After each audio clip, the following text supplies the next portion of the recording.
I think this is the hour. 11 o'clock, a red letter day we've been waiting for 4 years. I'm sure happy to have McGonigal and Keefe here from Trains Magazine, Classic Trains. Came all the way from Milwaukee the last couple of days. I don't know how many other stations might have stopped to say hello, but sure happy to have you here. And of course, our Mayor Kellogg and Pam Hall, who is the first lady president of the Marion Chamber of Commerce. So we'll be hearing from them later on. First off, I mentioned 4 years ago, and it was been an awful long time to get this AC tower thing off the ground and completed. I want to credit Todd Miller, our youngest trustee, for coming up with the idea of sending out a letter to a lot of train fans all over the country. And that might have, that cost us about $1,000. But we sent this out to 2,000 or 3,000, wasn't it, Todd? 2,000 or 3,000 people. And our offer was to help us save the tower. And you send us $50, and we'll give you a 2-hour tape, and we can help get the tower made that way. And we were really shocked. About 2 or 3 months later, we had $8,000 or $9,000 in from these people all over the United States and all over, even we had a couple up from Canada. So you know how important that tower is to them. They know more about it than I do. I mean, so these people know these things better. I was on an engine, you know. I didn't get to see the tower too much. So, although my dad and mom did work, they were both telegraphers on Pennsylvania, right up and down the line here. And so we're real pleased that it finally happened. We got a lot of help from many members here in the city of Marion, donating anywhere from $50 to $1,000 to help us get this project underway. And then we had George Detwater back there. Where you teach school at, George? What town is it? Calvary Christian in Bell Fountain. Bell Fountain, okay. And I think he lost a free day. He had a snow day down there, so he took a day off just to be here. But George Detwater, he did something special. He's a very technical person, and he got this big grant thing for Trains Magazine laid out, and he had all the stuff there, the engineer's drawings and everything else. He sent that package off to Trains Magazine for their new contest. This is the first year they've had that. I'll tell you more about it probably. But it was really wonderful what George did, and he helped us to get that award because he's the one behind it. So I know I've forgotten to thank some others, and I'll probably get around to it before this little meeting is over. But at this time, I'd like to call on Jack Kellogg, Marion, who really helped us about 4 years ago getting it. He got us into the grant business, you know, from these block development grants and all that. And Charlie, get on this, go down to city council and see what you can do. And Charlie and Gus and I went, Gus and I went down. And we had to make a couple trips down there. We finally got their attention, and we got a grant there to make all the restrooms handicap accessible and put in a new door out front and all that. So Jack, thank you for that too. At this time, let's have a hand for Jack.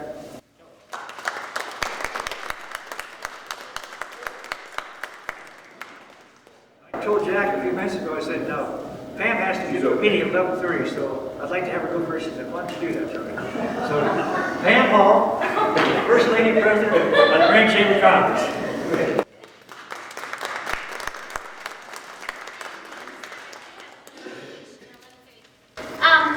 One of my very favorite sayings is written by a lady by the name of Dorothea Brand, and it is, to succeed, act as if it were impossible to fail. That's what I see here today.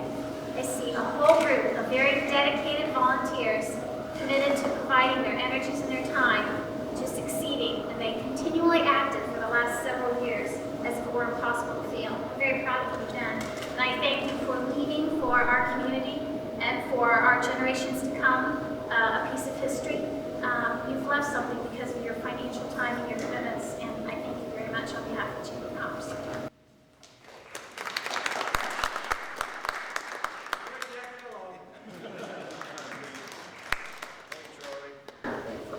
You know, I put this together and got a little bit of history here, but I forgot that everybody out here are history buffs, so they'll probably question some of the things I'm saying that may not be accurate. So anyway, I'd like to say thank you, and this is a warm spot in my heart, this Union Station and the railroads in Marion, because my father spent 47 years on the Erie Railroad, and I had a brother who had, I think, 45 years on the Erie Railroad.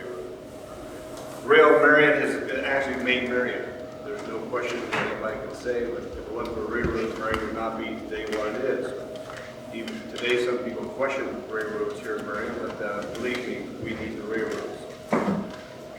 You know, Rail in Ohio, the original charter was granted by the Ohio legislators back in March 14th of 1836.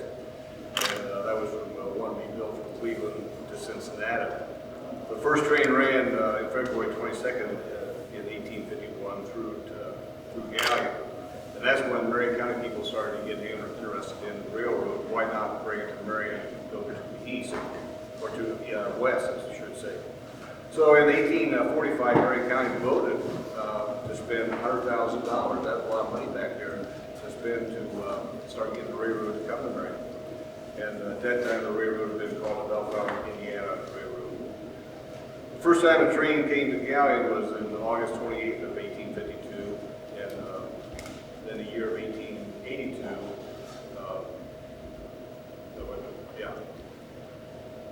they started coming to Marion. You know, the first year of the rail, or the first few years there was 41 million pounds of freight that left Marion and came into Marion that year. There were 353 carloads of stock with different pigs, horses, cows coming either in or out of Marion, which is amazing back there in the 1800s, how much it was hauled. And then in May of 28th of 1872, the Columbus-Toledo Railroad was formed.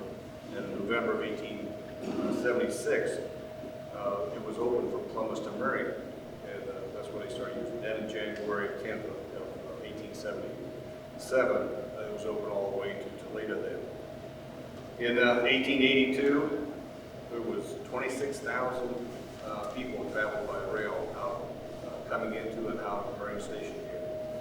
Then the New York, Pittsburgh, Chicago Railroad was organized in June of 1881. Telegraph came to Marion in August of 1853. Express companies started working out this around here in April 1880.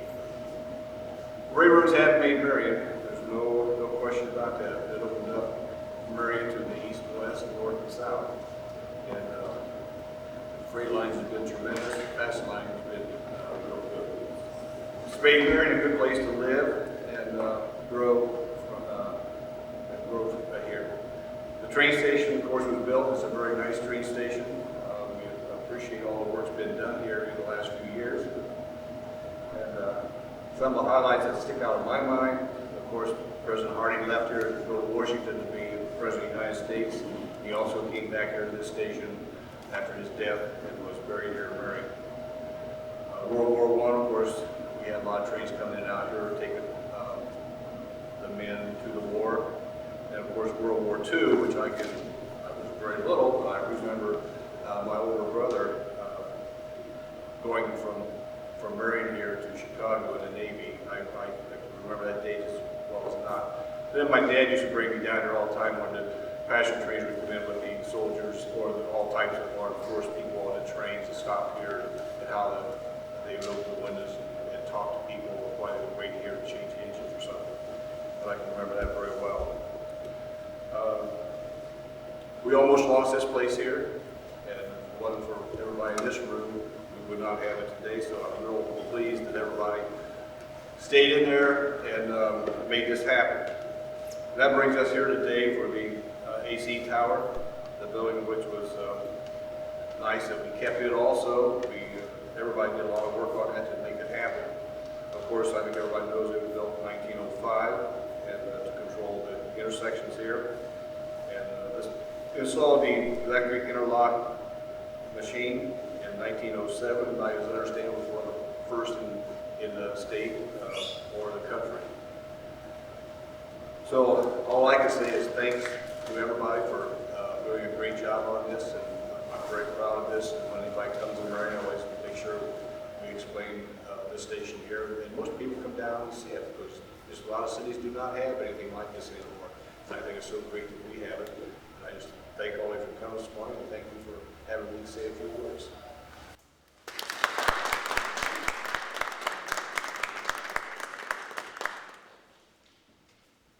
At this time, I'd like to introduce Keefe, editor of Trains magazine. We'll speak first, and then later we'll have Rob talk.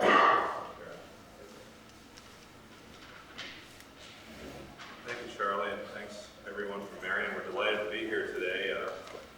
When Rob and I drove over from Milwaukee a couple of days ago, we did a lot of train chasing, as you might imagine. We're rail fans, and we were looking for trains, and I have to be honest, we didn't see very many. And bingo, we hit the jackpot today here in Marion. We've already seen 3 or 4 in the last hour, and we're just delighted about that. And of course, that's one of the reasons we're attracted to come here, and one of the reasons we were so interested in the proposal that the Marion Union Station Association made. Trains has been around for 60 years. We're an old magazine. We're circulated all around the world, mainly in the United States. And one of the many things that we've covered over the years is the wonderful relationship of small towns to railroads. And we're very proud of the fact that in our many, many years of publishing the magazine, many, many small towns across America, across the United States and Canada, have been represented, in fact, some towns several times. And I think Marion, Ohio is just one of those kind of places. So for us, the project here not only had a lot of significance for Marion and Ohio and the railroads that come through here, but in a sense, Marion sort of stood for small town America and this wonderful relationship of railroading to the small town that's been going on for 150 years, and that's one of the reasons we were so attracted to the project. So we're delighted to be here, and I'm going to ask Rob McGonigal, who's the editor of our sister magazine, Classic Trains, to tell you a little bit more about the award today. Rob? Well, as Kevin said, it's great to be here to see all the trains and all the great work that you folks have done over the years.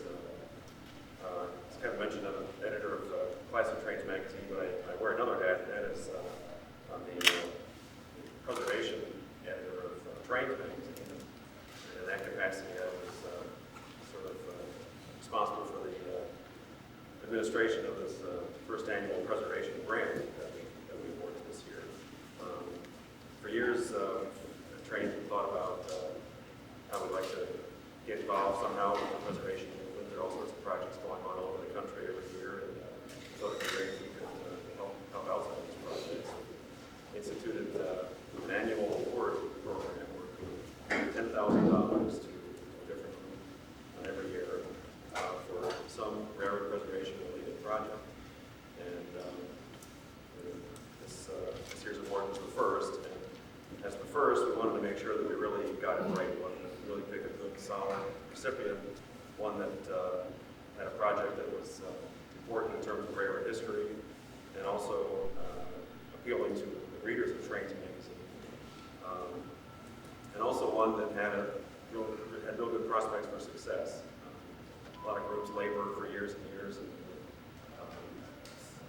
hard to make progress given all the forces stacked against railroad preservation. But the application that Marion Union Station Association submitted seemed like a real solid, very well thought out, put together application. Seemed like this is the kind of group that could get something done. And we thought we'd be a good recipient, and we made the award. I was one of the judges, and we had 2 other folks from outside Trains magazine who had academic and railroad preservation credentials. Sifted through 90 applications, many of which were very strong. Applications for the preservation of rolling stock, buildings, archives, you name it, and it was in there. And as I said, we settled on this one, and it was really kind of an easy choice. So once again, we're glad we're here. We're glad to see the tower in its new and home, new permanent home, and can't wait to go up and see it again. Thank you.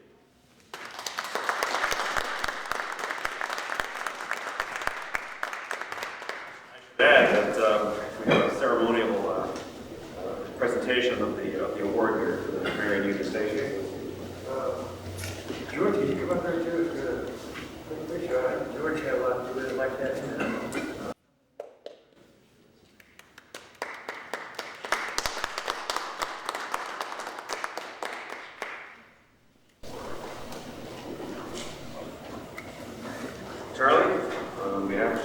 Magazine to present this ceremonial check for $10,000 to the Marion Station Association for the preservation of Tower AC. Congratulations.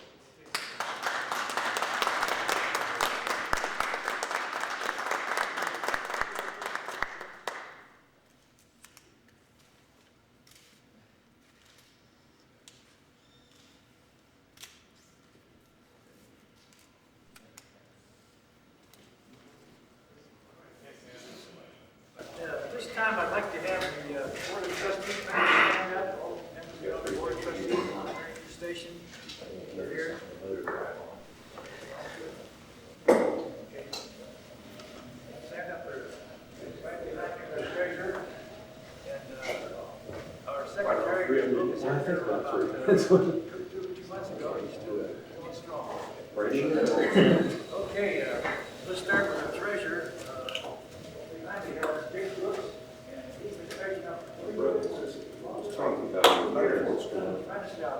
They have these real. Not gonna have these presidents, the AARP here in town, he's real active in other. Real snotty class. The secretary, Ellen Phillips. Ellen Phillips is the secretary. Only said that about 1,000 times in the last few months. And he's also been active in other organizations in Marion. And he, particularly with the popcorn festival, he's still active in that. And on Christmas Eve and around Christmas season, he'll be one of the commentators on the city buses, taking people through all the houses with the decorations, cedar decorations. So he does a good job with that. Thank you, Ellen. Right behind Ellen is former President Joe Slanson. He was a president 2 or 3 years before I was, and he's done a lot for this. And he's also president and sort of manager of the Model Railroad Club right over here, the separate building over here. And we've had that open